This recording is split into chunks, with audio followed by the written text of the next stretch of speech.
Hey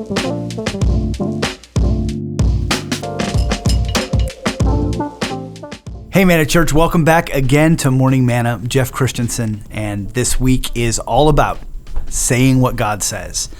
So today we're in step 3 of this process, and if you haven't seen the first few days of this, I encourage you to go back and check that out. So saying what God says follows this pattern of putting off and putting on. And we find that a lot in the Pauline writings, or the letters of the Apostle Paul in the New Testament.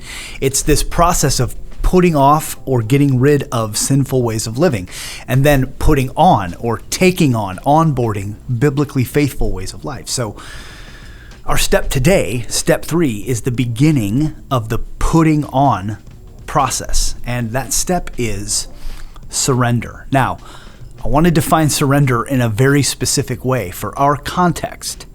Surrender means that someone else is in charge. And specifically, of course, here we mean that God is in charge. So we've covered disavowing pride, disavowing negativity, and those are the putting off that we need to do.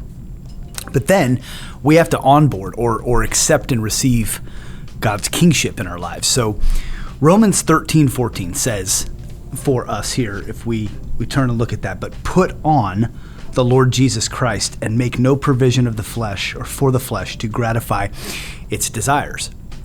So we need to put on Jesus' lordship. He's Lord. He's in charge.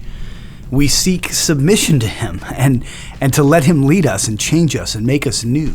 When we do that, we're moving in the direction of saying what God says. So step 3 is surrender. Live life with God in charge. Good to be with you, Manna Church. We'll see you tomorrow, step 4.